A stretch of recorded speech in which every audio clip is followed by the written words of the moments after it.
The overthinking paradox. Why smart people suffer most.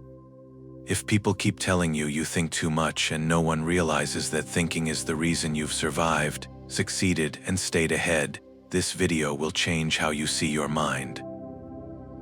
The paradox. Let's get straight to it. Here's the paradox you live every day. You see problems 3 steps before they happen. You prevent disasters no one else sees coming, and you get 0 credit for it. You can analyze a single situation from 10 different angles, and that's exactly why you can't make a simple decision. People ask for your advice constantly. They trust your judgment completely, but you can't trust your own. You succeed on the outside. You hit the goals. You look like you have it all together, while inside, your mind is screaming that you're failing. If that's you, understand this. The same intelligence that makes you successful is the same intelligence that's making you suffer. Your greatest strength has become your greatest source of pain, and here's why.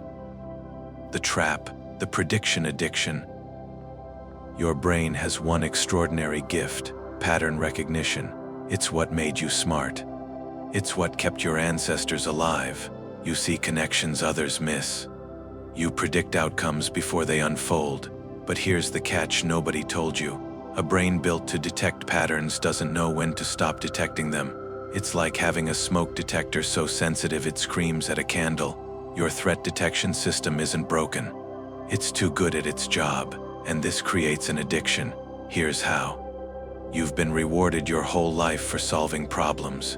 Your brain learned, problem solving equals dopamine equals safety. So when there are no real problems to solve, your brain manufactures them. You draft responses to criticism you haven't received. You rehearse conversations that will never happen. You build disaster scenarios. Just to give yourself something to solve. Listen carefully. You are not preparing for the future. You are feeding an addiction to certainty in a world that will never give you certainty. Your brain treats uncertainty like a math problem that needs solving. But uncertainty isn't a problem. It's the default state of being alive. The cost, the simulation curse. This addiction has a devastating cost. Your intelligence lets you run mental simulations. You can imagine 10 different futures in 10 seconds. For most people, that's useful. For you, it's a curse, because your brain doesn't simulate possibilities. It simulates catastrophes. And here is the cruel, biological truth. Your body cannot tell the difference between simulation and reality. When you imagine tomorrow's presentation going wrong, your nervous system responds as if it's happening right now. Your heart rate climbs, cortisol floods your system, your muscles tense, your breath shortens. Think about that. Imagine rehearsing a car crash in your head every morning before you drive.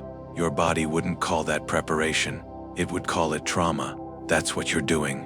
You are living your life twice, once in the catastrophic simulation in your head, and once in reality, and both versions are exhausting you. Your mind is a Ferrari engine built for survival sprints, forced into endless city traffic. It's idling at 10,000 RPM, burning you out from the inside. You are not overthinking reality. You are thinking brilliantly about scenarios that don't exist. The shift. So here is the necessary shift. The goal is not to think less. You cannot and should not try to dumb yourself down. The reframe is this: you are not an overthinker. You are someone with powerful pattern recognition stuck in threat mode. Right now, your brain is a search engine optimized for danger. Every query you type, every thought about the future, returns the same results: threat, risk, catastrophe. But that same search engine, that same brilliant mind, can be retrained. It can be recalibrated to scan for relevance instead of threat. The tool. The recalibration starts with one question. It's not complicated. It's not mystical. It's a filter.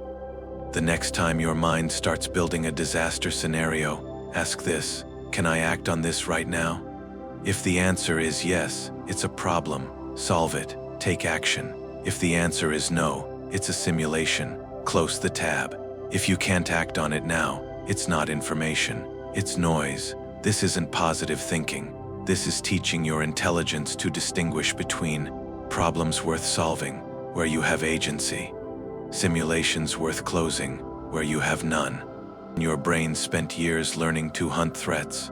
It won't unlearn that overnight, but every single time you ask this question, can I act on this right now? And you close the simulation tab, you are building a new neural pathway. You are not fighting your intelligence, you are redirecting it, and here's the result. Half of your mental suffering ends the moment you stop trying to solve problems that don't exist yet. The truth. Let's end with the truth your overthinking mind doesn't want you to hear. Think of every disaster you've ever mentally prepared for. When the moment actually arrived, did all that rehearsal and prediction truly help? Or did you just handle it? Did you improvise?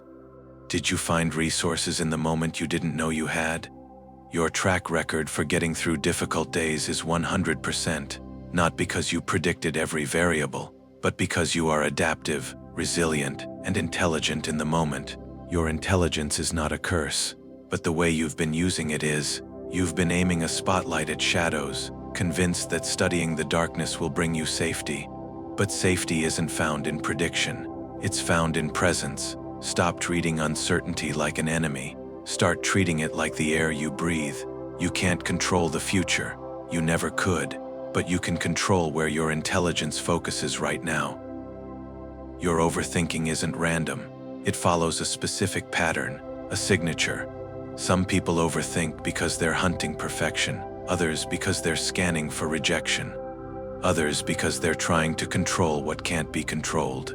If you want to understand which pattern is yours, the exact architecture of your own overthinking, the Anxiety Enigma created a free overthinking identity profile. This isn't another generic quiz, it's a mirror for your mind. It will show you the specific way your intelligence has been trapped in threat mode. The link is in the description. Go to theanxietyenigma.com and take it. Because the first step to redirecting your intelligence isn't willpower, it's recognition. See yourself clearly. The next step starts here.